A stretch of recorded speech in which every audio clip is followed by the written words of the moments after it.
The bait and tackle shop that Linda and Ron Shams owned near their home in Onalaska, Wisconsin, had been a family-run business for more than 20 years. As usual, the Shams spent most of the 1991 Memorial Day weekend working at their store. By Monday night, all they wanted was some quiet time at home together.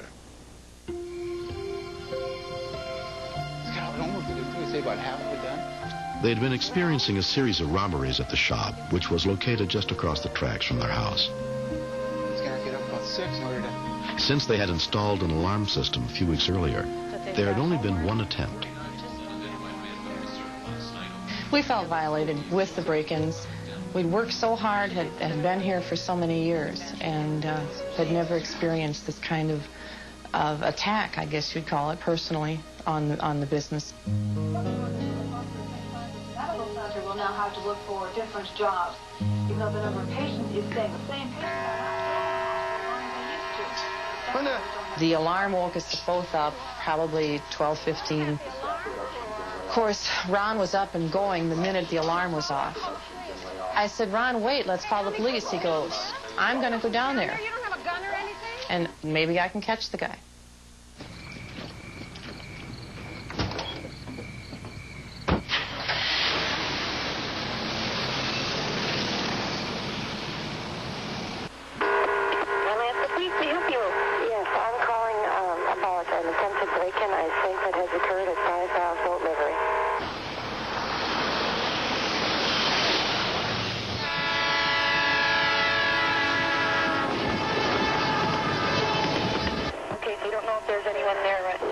So that, well, the alarm's gone off, but they'll never catch the guy. You know, that was my feeling. Okay, what was your name? I also did hear the sound of a train, and I did hear him blow his whistle as I was talking on the telephone to the police.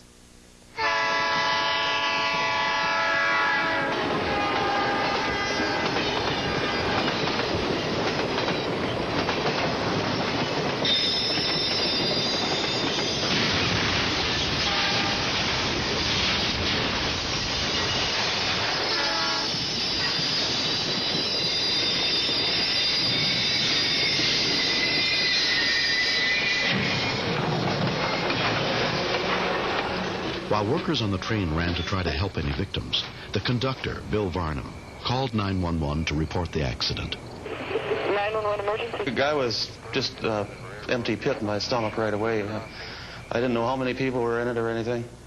I figured right away we were going to have dead people.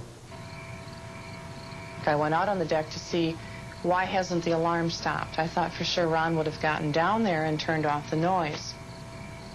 Tri-State, we've got a car-train accident at Sias's boat landing. Units with the Onalaska Fire Department were immediately dispatched to the scene. Can I see anyone? Nothing here. At this time, I might have been out on the deck for about a minute, and the telephone rang back.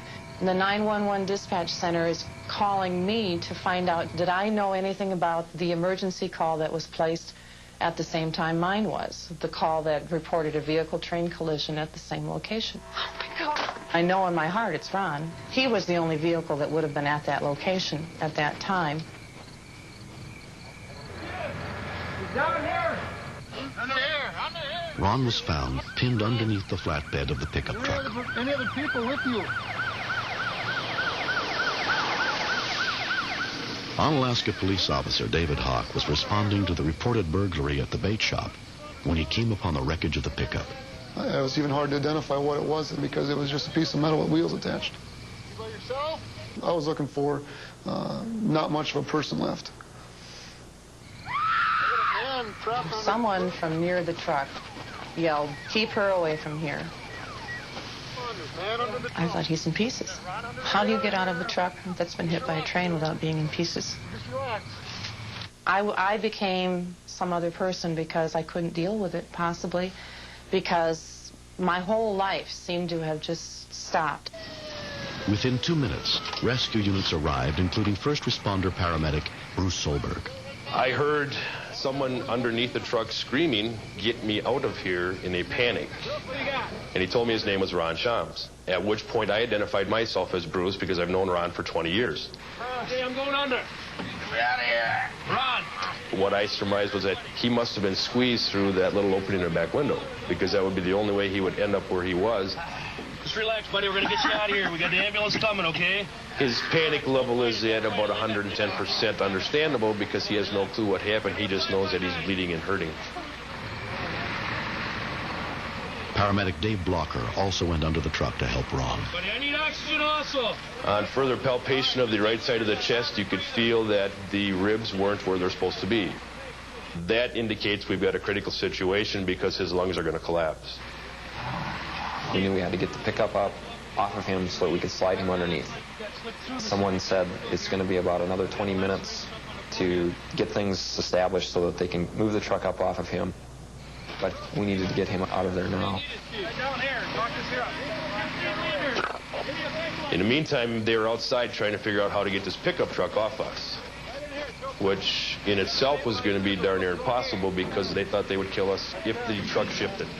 And then Dave and I said, we're not leaving our patient because you do what you have to do to save someone's life. I just stood still on the road and I couldn't cry. I couldn't express any emotions at all. I was just in a state of shock. It's nice and easy, Ron. Nice and easy, buddy. I got it. He hit hard.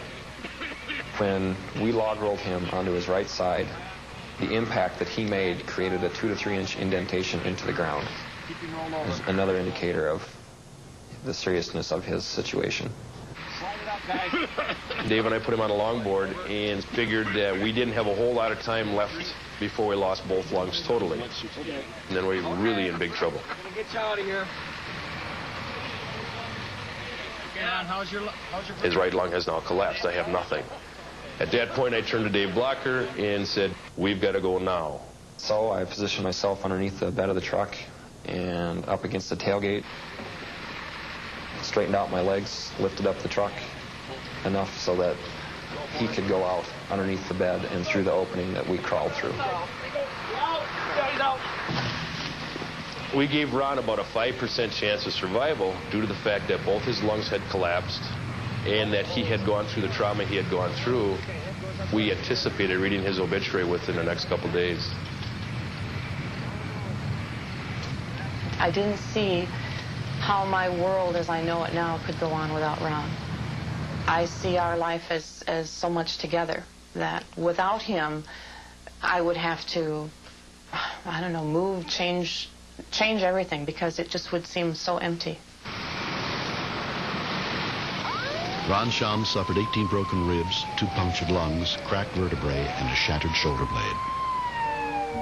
5 months later, the painful memories of that night still linger on. I think anger blinds people. I had one thing on my mind, and that was getting the bad guy. I thought I could beat the train, and I didn't rationalize what could have happened. I didn't think it through. Ron certainly has paid for his attempt against that train. He's got a shoulder that will forever be stiff.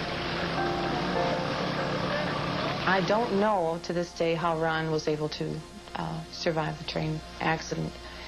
There must have been an angel or a guardian looking out for him somewhere because you don't normally tackle a train and come out on the winning side. I was grateful to everybody involved. And I told my wife, when I come out of this, we're going to have a party. And we did.